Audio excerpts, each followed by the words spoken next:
The debt trap. Many fathers are systemically trapped. Courts often set support orders based on imputed income, what they think a man should earn, rather than the actual earnings. When a father falls behind, the interest and penalties accumulate, leading to license suspension or jail time, which further destroys his ability to pay.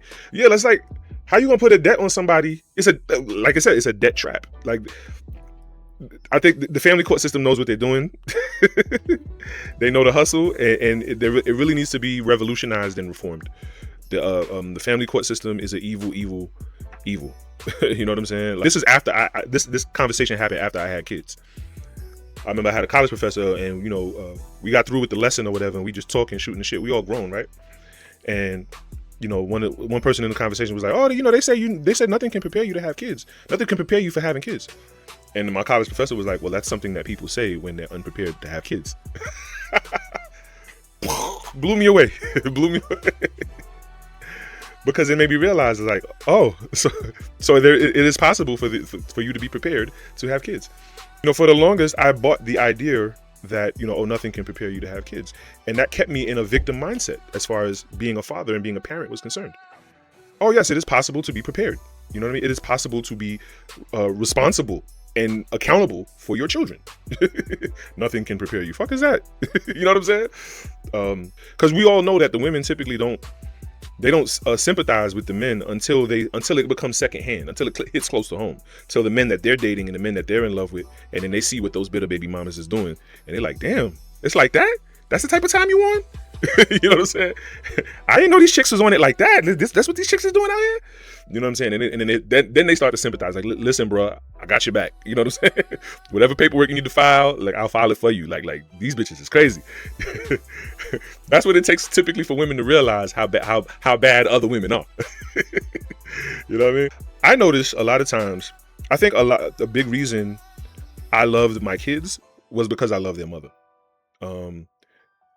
The kids were an extension of my love for their mother. Even if I was off of her and I didn't care for her no more, I moved on, so on and so forth. But because I love their mother and they were an extension of their mother, I loved my kids.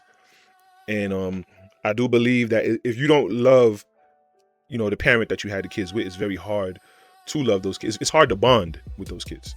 You know what I mean? And I dibbled and dabbled. I played the stepfather role for a minute. It ain't for me. Fuck that. It's very much stepfatherhood is very much a sham, and you are a sucker. I don't care how good of a father you are to those kids that ain't yours. You're still a sucker.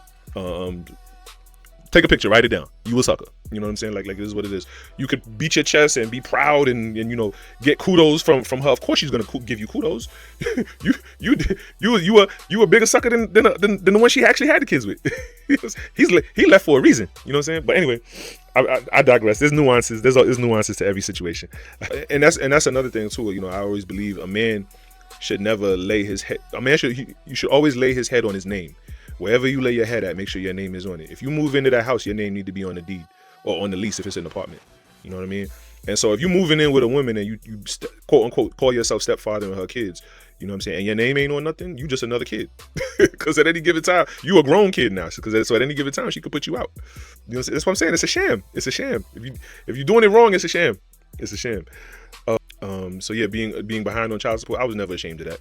I was never, like I said, because I always knew what I was doing, and I knew where I was at in life. I don't know. I'm just built different, man. I'm just built different. I knew where I was at in life, and I knew that. I wouldn't say being with their mother set me back. The separation and the divorce set me back. You know what I mean? I always knew that had we stayed together as a family, we would have been straight. You know what I'm saying? I wouldn't.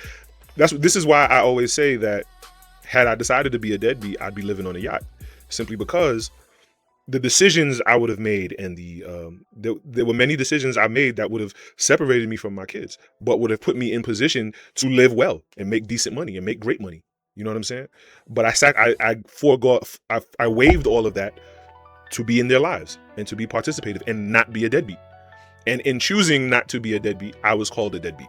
You see what I'm saying? You see the psychosis? But no one really understood that, you know what I'm saying, until I broke it down. You know what I mean?